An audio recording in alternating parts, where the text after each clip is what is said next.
Cute. Hey, hey everybody, welcome back to another episode of Hawk's Life. I'm Jacie Ambrose. And I'm Michelle Soto. With spooky season just around the corner, we had the opportunity to visit the mass gravesite of what was the Norfolk Regional Treatment Center.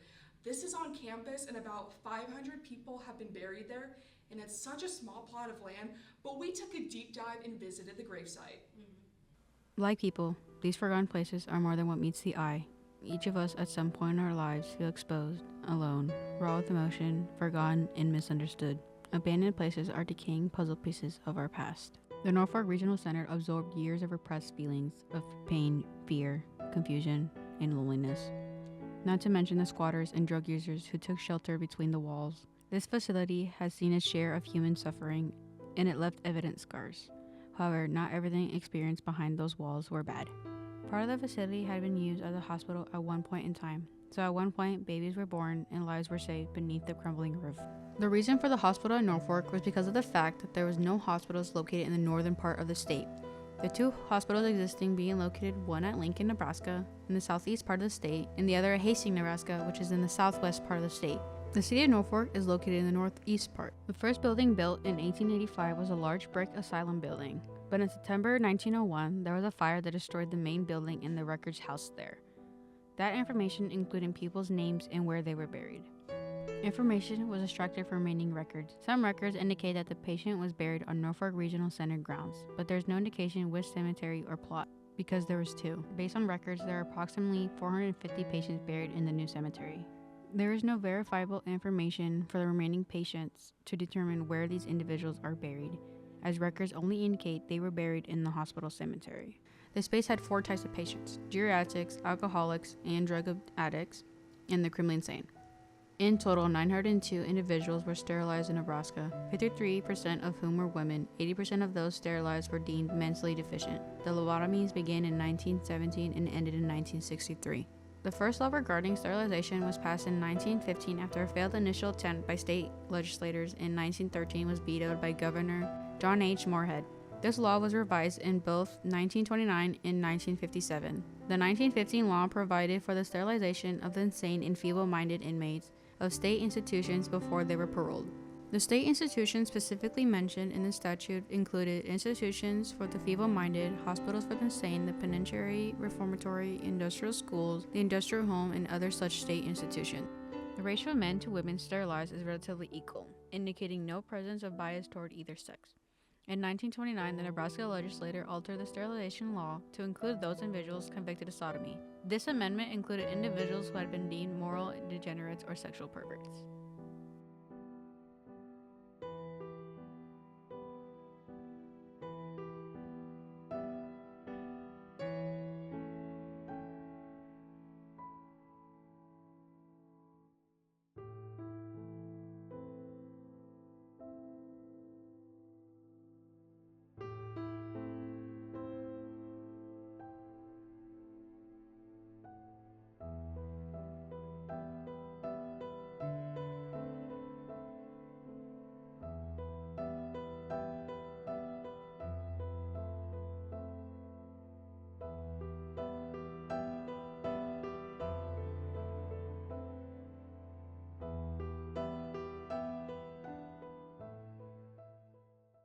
We just got back from the mass burial site that is on campus at Northeast Community College. Michelle, what were your kind of thoughts about seeing everything?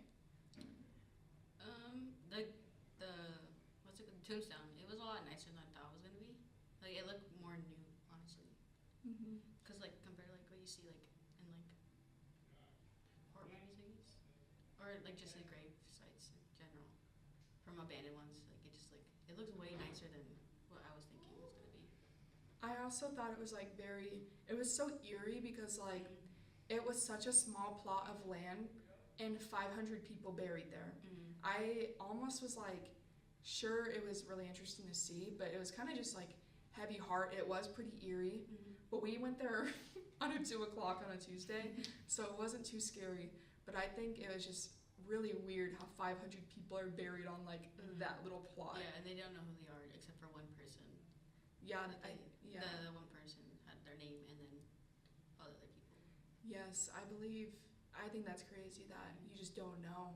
And it's blocked off. Not a lot of people know about it, but right on campus is that mass burial site. There's like two technically, because there's that one that I went to, and then the other. Basically, one in the back of the building, and then kind of one in the front of the building, basically. Yeah, so the one in the front of the building, it's more, you can see it, but I guess if you don't know that it's there, you would never even think I'd about never it. seen, like, I drive past there, and I just didn't think that that was there.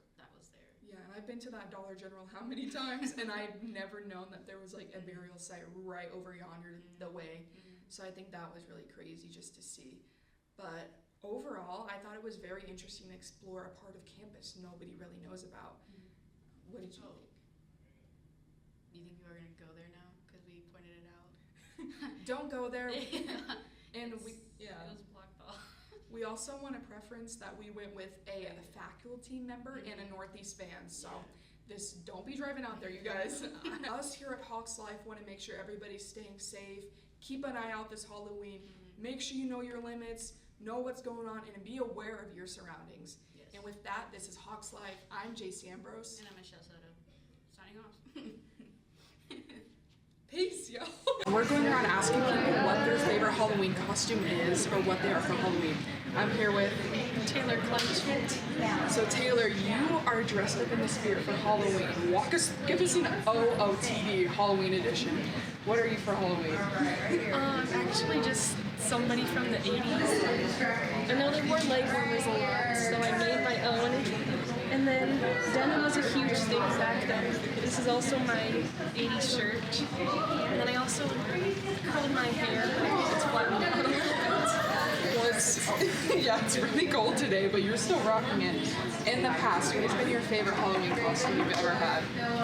Probably when I was Cinderella, when I was like 3 or 4 years old. Still have the dress for it. That's amazing. I'm here with Madison Tunander. So Madison, what has been your favorite Halloween costume that you've seen someone dress up as this year? So this year there was someone at a costume party that dressed up as Darla from Finding Nemo. She had a really good impression of the fish in the bag and shook it really good. It was really fun. So what are you thinking? 2025, will that be your costume? Oh yeah, hands down. Okay, catch Madison as Darla next year for Halloween. I'm here with Emma. So Emma, what has been your favorite thing you've dressed up as in the past? Probably being Anger from Inside Out. I really like that costume. It was stunning to set that. So Anger from Inside Out, what was your outfit like? Walk us through your outfit. So I had brown pants, I had a long sleeve business top, and I had some red gloves, and then a hat. Ooh, like spiky? Yeah, spiky hair. Okay, and that's Emma's favorite Halloween costume she's ever been. I'm here with Carla. So Carla, what has been your favorite Halloween costume you've seen online this year? I'd say the Lorax, just because they have like a big old belly. The orange morph suit? Yes. So what are you thinking? 2025, will you be the Lorax for your costume? I just have to. I just have I to. just have to. You heard it here, guys.